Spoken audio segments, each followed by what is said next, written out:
feel like a lot of fighters, they're suffering in silence with a lot of things that they're dealing with. Or a civilian that's never been what I've been through, because you left me at a point in my life where I really needed you. Cross my line, two things gonna happen. Either I just walk away from you and I let it be bygones, I'm gonna beat your ass. Formula of boxing is easy. The stuff out of it is what make it harder. More than a fighter, you gotta be a businessman. Now you gotta be a YouTuber. And what's something that you wish people knew about you? Number 1, American heavyweight in the world. Number 2, heavyweight rank in the world. Shit talking, slick moving, talking shit and backing it up himself. Big baby bomba clot Miller.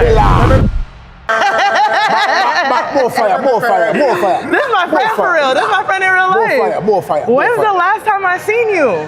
Shit, been like probably 2 months. A lie. Yeah. No, literally, it feels like last year. No. Because you wasn't wearing that. Now you shining and shit, you know what I'm saying? Like, I ain't no shit in my game. I took it from my homeboy. He owe me some bread, so. Oh. I'll give it back to you when you get my bread. No, it's been a long time. Missed you. What you been up to? Man, grinding, man. I got 2 little business ventures I'm working on. I say little because I don't want to do nothing too big that way it's going to take my time away from boxing. So there's 2 little things that came across my table I've been working on outside of boxing. And just been, focused on that, playing with my cars and my toys and staying low key waiting for the next phone call. So, okay, let's talk about, first of all, how was the Knicks? Knicks game was crazy. It's the New York summer. I was there. I was there courtside in San Antonio to see Knicks win the finals. So that was great to be there in person and enjoy that moment. New York, we some bullies though.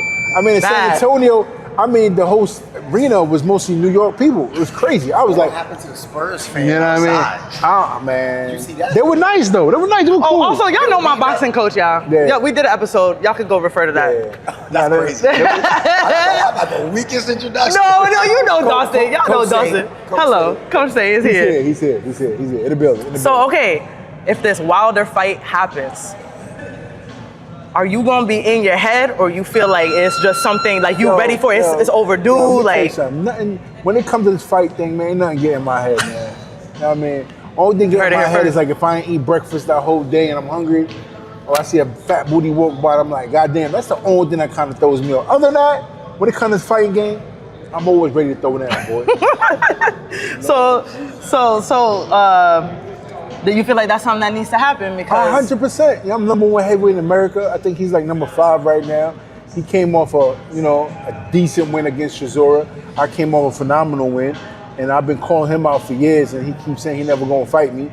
But the networks want it, the zone want it, and his excuse was that Miller's mad, disrespectful. I'm like, motherfucker, this is boxing. We talk shit. You talk shit. You want me to be nice to you and fight? Nigga, suck my, let's fight, bro. Like, banter is part of boxing. This is fighting word. This one taught me that. Yeah, so, it's weird right now, boxing especially is in a weird place right now because a lot of the guys that have big names, they're just really in their feelings right now. You know what I mean? Like, he really has emotional, feminine, tendencies.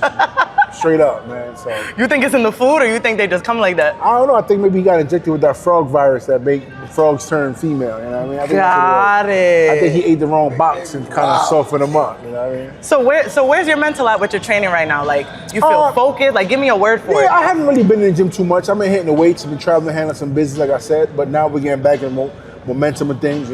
I ain't put on too much weight. This kind of has been like. Nah, you know what I mean? You giving pillow? You know what I'm saying? Like. I see Macho man. I see it. Come on, brother. I want to know the difference between you training when you're upset and you training when you're focused. Which one, like, what's the difference? I think they're both in the same category, you know what I mean? Because when I start to get focused, I start to get upset in certain days. But I mean, to keep longevity going through a camp and through training, you got to train with fun. So you can't really train with anger. You got to train with just doing it as, it's a job, but it's a fun job. Because, you're not going to be angry every day, and some days you're not going to be motivated either.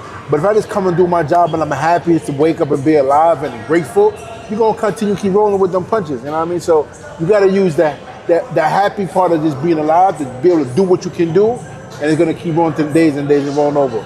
Do you have a routine? Like, do you have something that sets you up for your morning? Like, what's your morning routine to set yourself up for training? I always take a really nice, warm shower in the morning time. I try to pray while I'm driving. honestly, just eeny, meeny, miny, mo, what car I'm gonna drive that day. That kind of makes me happy. You know what I mean? Because I love cars. You know what I mean? Not even on some cocky shit. Like everybody has something that they like. Like girls like pocketbooks and shoes. Some guys like jewelry and watches. Like I don't care about that stuff. I just grew up around cars. You know what I mean? My dad was a car dealer, and I just love cars. And I was hustling cars, stealing cars growing up. So cars have always been something of like my thing. If I got a pair of Jordans and a nice T-shirt, and I'm jumping a Lambo one day, like that's been my thing. You know what I mean? So. I mean, this, being able to drive what I want to drive, eat what I want to eat, and being grateful I'm still healthy, it's kind of set my day up. And usually when I get in the car, I'm having like 5-10 phone calls when I'm driving to the gym. And by that time, I put my Quran or my prayer on while I'm driving, start my day. Okay. And what's the best advice, or what's something that someone outside of boxing has said to you that has impacted you in boxing?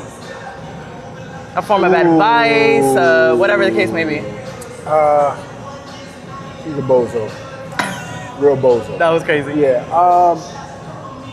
I think Floyd said something to me. There's a couple of different things, but one thing I remember was when Floyd said to me, Floyd says, I want to go running, right? And I hate running in the morning time, right? Like a lot of fighters go running early in the morning, and I'm not a big fan of running in the morning.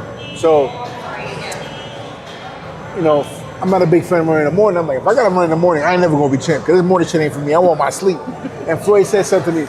And he said, basically, it don't matter when you run, just make sure you run. He's like, I'm running at 5 o'clock in the morning, 4 o'clock in the morning after I come from the club. And I was like, So for me, it was like, we good now, because if I get up at 8, 10 o'clock, go to the gym, take a nap, then wake up and go running, just get it in.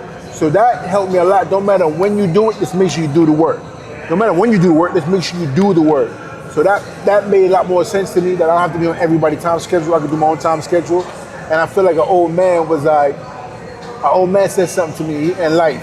And we were talking about a female. And he was like, if a girl gives you an opportunity, take advantage of that. Don't waste opportunities when it comes to women. He's an older gentleman. and it transitioned into that could go either way. That could sound kind of crazy. And it transitioned anyway. And he basically said, get consent first. And when of course. I'm like, come on. 100%. If she gives you the opportunity, that's kind of crazy. If a woman gives you an opportunity, and basically what he was saying was like, when you getting, keep getting, because when you ain't getting, it ain't gonna be no getting. So basically, when you're younger, you have an opportunity. When you're younger, you have an opportunity.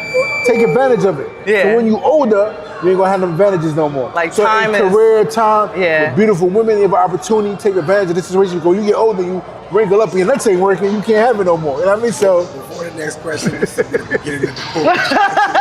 Hey, when you ain't getting it, you gotta keep it. It's gonna be God with it. When you getting good, keep getting. Because when you ain't getting none, you ain't getting none. The clip of the beginning of the goddamn video, controversy. Yeah, man. So that's just hilarious. I was like, who got told me that? You like, nigga, you getting, keep getting. When you ain't getting, they gonna be getting none. I'm like, if you wasn't a boxer, I feel like a comedian would be a close second. I'm gonna start doing it. It's so funny. Close second. Because fucking Adrian is doing all this live streaming shit, and he's blowing hot up mess. on it. And I'm just like, I don't want to be that raunchy. No, you please. But, I wouldn't want that for you. But I definitely want to start doing it more, because I feel like I got so much to say. And when I'm on camera, I feel at home. You know what I'm saying? If I'm like, I'm by myself, I'm like, oh, fuck it, I ain't fuck that. Come on. I've never seen you like anything but happy, though. Yeah, you know what it is? Because I come to the gym, like, there's plenty of times I walk in the gym and I don't do shit. I just come conversate with the homeboy. Yeah, you like to chop shit up. Yeah. Because it's like therapy. Like, even like my boy, we come from MMA and martial arts background. And we go to the gym up there in Delray. It's called Barwitz and Henry Hoof, the old Black Zillion gym, right? Like, when you don't see somebody, but we train together for like 15, 10 years, we just want to come to the gym and see each other train. Like, I don't want to train today, but it's like therapy for your soul, just shooting with your boys, talking shit that go through the same struggle I've been through. It's hard to talk to a regular person on the street or a civilian that's never been what I've been through, because like you don't understand the mental mindset. People get so mad when I say civilian. When I'm a veteran, like for real, like I can never be a civilian again. I never been to a war or been on a plane for, but I have cousins that has. Yeah. And like, yo, bro, you the closest thing I could talk to, because you go in the ring, you fight. It's a mental thing. When you see somebody next to you getting blown the fuck up or getting shot, you know what I mean? I see plenty of motherfuckers in the street get shot, but it's two different things from a war zone and street shit. But when we back home, it's easy to kind of like talk to you, like, you kind of know what I've been through, what you've been through, you know? So, Yeah. like I said, civilian life and not being a fighter is hard. Yeah. So I don't know how to nothing except be a fighter, you know what I mean? So to that point, I feel like, and I've talked to him about this, and in our podcast episode, I was talking about, do you think that people fight and they want to become boxers because they're angry? And I feel like a lot of fighters, well, for the most part, in my opinion, they're suffering in silence with a lot of things that they're dealing with. So like, what's one of the hardest things you had to deal with in your career, and how did you go about that outside of the ring? Ooh. You just take a moment, bro. You know, I be on my mental health tip or whatever. The hardest So. thing I had to deal with outside the ring or in the ring. I feel like getting divorced. I feel like That's so real. That's just I feel like in a time of my life when I had the biggest contract worth like 30 million to get ready to fight AJ and failing the drug test, listening to the wrong people, and 6 months removed out of that, my ex kind of just moved on to her mom type shit and was talking to other men and blah, blah, blah. And I was like, yo, you're a dirtbag for that. I was at my lowest point of my life. Like, that shit hurt, you know what I mean? And ended up trying to come back. And I was like, nah, I'm good, because you left me at a point in my life where I really needed you. You know what I'm trying to say? And that was hard. I went from 307 pounds to 374 pounds. Had a couple, bands in their account, went to zero, had to make, I called it, you call it the McMansions. 7,000 square foot crib, 20 acres of land, 3-car garage, had 10 cars, all that. I had to really go and hustle. I was back in the street selling weed, you know what I mean? So to that point, and a lot of people don't know about my life story. So it was like, that's where I come from. So sometimes when shit hits the fan, you revert to shit that, to kind of stay above flow. Familiarity. Yeah, you know what I mean? And that shit was the hardest of being like, I'm going to make millions to going back to selling $1,000 pounds a week, you know what I mean? So, and it took God to kind of knock on my forehead, like, bro, you sinking lower. You know what I mean? And I had to kind of just downgrade my living in a way, because I know I had to recoup them funds, save some funds, reevaluate myself, and figure out a game plan on how to get back. And that's when you just grit and grind. You know what I mean? So that told me a lot about myself, spiritually, mentally, and physically. That was the hardest thing I did with outside the ring. I think inside the ring is more mental. Boxing's an easy sport. Don't get it fucked up. Boxing is easy. It's No. It's an easy formula. Understand? Okay, that's fair. The training is hard. Yeah. But boxing is an easy fucking formula. You train hard, you eat right, you sleep right, you fight a motherfucker, one person in front of you, and beat his ass and get to the next level. You gotta beat one man every time in that ring. Yeah. Now, of course, the fight's hard when you get in there, but the form is very easy. Outside of it is what becomes hard. The managers, the promotions, the politics of boxing, that has nothing really to do with the boxing and the fight in the ring. The formula of boxing is easy. The stuff out of it is what makes it harder. And that's where the mental aspect of the game got to come in, because now you got to be more than a fighter. You got to be a businessman. Now you got to be a YouTuber. You got to be a podcaster. You got to be a marketer. So you want to understand all this stuff that make a proper fighter nowadays. You gotta say, you know what? Let me take my time and figure these things out. Yeah. You know what I'm trying to say? Because you gotta be more than talented now. It's development. It's like artist development, because Correct. a lot of music artists are getting thrown on Rolling Loud stages just from going TikTok famous, when it's like they had no development. And then people are like, they came out the wood. Yeah, they didn't. There was no foundation to be built up. Yeah. So it's like we seeing a lot of people that they go super viral, but it's like there's nothing that was built on. Correct. It was just like aesthetics or some shit like that. Industry plan. Industry, but nothing comes out of nowhere. There's people that been working, we just didn't see what they had going on. Got you. So with you, you talk a lot of shit, you could back it up, but what's one thing that people, there's a lot of rumors that go on, I'll do my due diligence, people say a lot of shit. Yeah. What's a rumor that you're like, that's so outlandish, and what's something that you wish people knew about you? What's the rumor? What's the rumor first? They say about you. That you like, that is fucking ridiculous, bro, like, y'all wildin'. I think people say I was on juice my whole entire career, and I was like, no, that's like super lie, like no, not even nowhere near close, you know what I mean? I still got a keg, nigga. I was beating y'all mad because a big belly nigga was beating your ass, nigga, I'm Caribbean, man. I ate these and fried dumplings. Rice and beans in your belly. I'm fucking Haitian, Jamaican, and Belizean, bro. I'm like a Caribbean mutt, so I'm gonna whoop your ass. This is how, you know what I mean? I'm just naturally gifted beating people ass. You know what I mean? What is true is that I don't care what you think, bro. I don't give a fuck. You know what I mean? people that know me. I love my kids. I love family. I'm a people person. I love animals. Like I'm really down to earth. But I don't say I'm a street dude. That's where I come from. You cross my line, two things gonna happen. Either I just walk away from you and I let it be bygones. I'm gonna beat your ass. So I've learned to not beat your ass no more. You're a piece of shit. I just walk away from you because I have a lot of friends in jail. You know, I have a couple of my boys that got died. I got a cousin that got murdered. So it's like, I understand that having a temper sometimes don't put you in a better position. And being a martial artist, I go back to that mentality that I know I can beat you, so just walk away from you because you don't know what's gonna catch you by you pushing my buttons. So me being a bigger person, you call me a punk, you know what? I'm going home to my kids. Now I'm gonna go see my shorty. I'd rather do that than me fucking you up because I know it's not getting me no bread. You know what I mean? So keep away from me. So that's told me a lot. You know? And before we get into training, because we're going to, you know, hit some mitts and do all that. Yeah. What do you wish that the boxing world understood about fighters' mental health that they're not getting? Because I know, like, coming from the military, like, we talk about mental health and it's supposed to be like take care of you, but there's a stigma. Yeah. You're supposed to be this person. You're supposed to be stoic. Yeah. You got to turn that shit off because you need to be this number that needs to execute. And I feel like it's similar with y'all because it's a lot of numbers, it's a lot of business and politics that go into it. So what do you wish that this world understood about y'all's mental health that is not really talked about too much? You like my question? Yeah. You feel me? Yeah,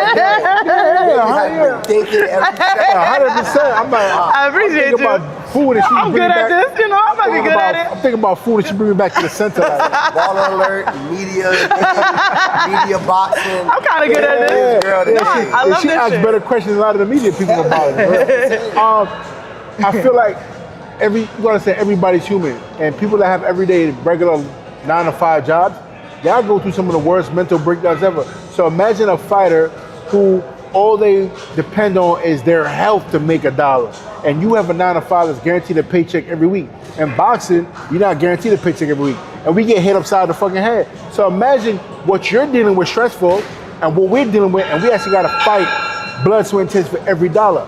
So understand that this is real across the board. It's like we have nice cars and we have a nice house.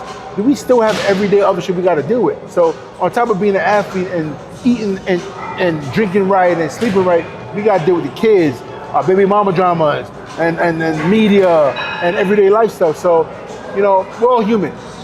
But remember this, as a soldier, you got to go to war and see life and death, right? Or as a boxer, we got to go in that ring and we're facing life and death. So. And there's still a soul there. There's still I think people think y'all soulless. Yeah, no, I'm not gonna lie because it's really like a do or die situation. It's you or me, and most of the, you know, y'all are like it's gonna be you. Yeah, it's not gonna be me. So it's like. But that's the training aspect. You got to put that switch on while you're training. You know what I mean? While you're fighting. That's all it is. But when we're not fighting, not training, we're human beings just like you. That's all it is. Oh, you beautiful soul. You guys are just big teddy bears. That's it. I love them so much. All right, let's get into it. Let's do it. Anything else? Anything you wanna leave the people off saying, like that you could just say straight to them before we get sweaty? I see the hair growing back. The hair's growing back. Whatever naps I got going on. Life is gonna hit you, man. Don't matter what, life is gonna hit. Just gotta keep pushing. Don't quit. You know, don't commit suicide. Don't beat up yourself too much. Be kind to yourself. And just keep pushing, man. Just keep pushing. You know, you can have 100 losses. You need one good win. I literally said that. 100 losses. The other day. And that one good win will erase all your losses. You know what I mean? Before you make a really bad decision, take a minute, take a breather, walk away, and think about it. I know people. And do whatever you gotta do to not kill yourself. Yeah. As long as you're not hurting yourself or somebody else, do whatever you gotta do. I know a lot of people behind bars doing 25, 65 years behind bars. I went to high school, murdered. They still in jail now. We in our mid-30s. So what I'm saying is, you know, be kind to yourself, take a breather, walk away, and think for a minute, walk away, and think about all the scenarios of you making a wrong decision. For me, what I've learned is over the last 2-3 years is I get a cigar, and I'm not a big drinker, I'm not a smoker, but I like a cigar. I learned that from one of my older gentlemen that I'm around, as I would say, I would call him a mentor. Get a cigar, and I hated cigars. I love cigars now. When I'm mad, I get a cigar, I jump in one of my cars, put on some Bob Marley, put on some James Brown, put on some Marvin Gaye, and I smoke my cigar. And I think about every scenario that if this shit go wrong, where it's gonna put me, and every scenario of it going right and where it could put me. And I tell you, 9 out of 10 times, or I say 10 out of 10 times, I think of the right stuff because you know what? I'm smoking a cigar, I'm in a $250,000 or $500,000 $1 million car, and I'm just chilling. Life can be better, so that's all you gotta think about it. It can get better, so make it better. Let's do it. Real talk, man. Yes, sir. Hamburger. Hamburger. Hard work, dedication. Fucking do a whole Yeah, I seen it. feed up. I seen him yesterday at the what's it called? His dad last night. I'm So like y'all think my husband is a boxer? What the fuck? You think he's a fighter? No, he don't want to fight it. No?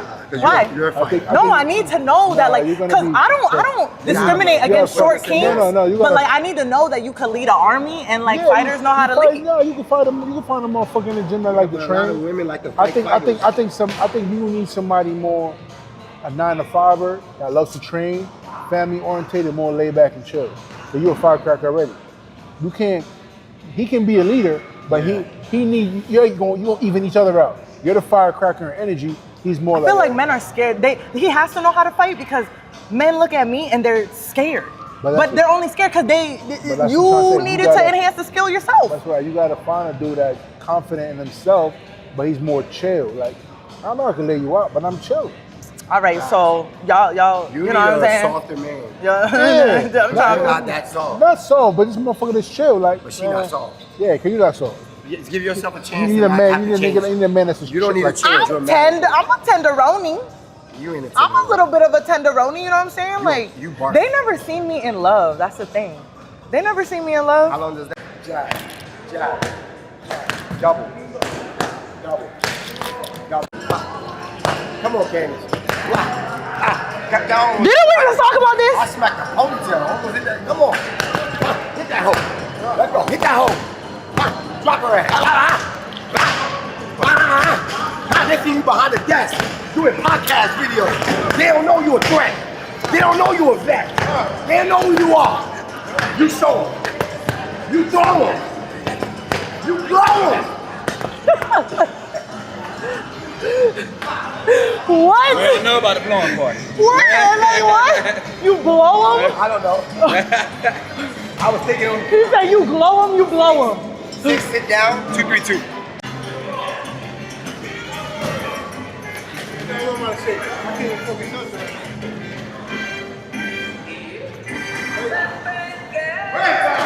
I'm more of a like a bachata. Hey! Look at him. He holding the mitts and he got nervous. He holding the mitts and he got nervous. Ah!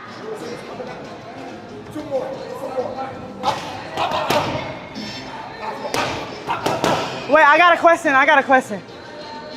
You know, when the whole hair situation happened, what do you wish you would have did to prevent that from happening? nothing. Nothing? Nope, gotta happen. Got it. I'm the #1 viral man in the world. Over the Grammys. My toupee was more viral than the Grammys. God made it happen. Okay. Made us more famous. You heard what I asked him? What he wished he would have did in that moment? What would you advise that he could have done? Head movement. Head movement. I was getting my ass whipped out of my headpiece. I'm glad that motherfucker came off. That shit turned you It up. motivated my Turned ass. you up. I'm coming out. I want the world to know.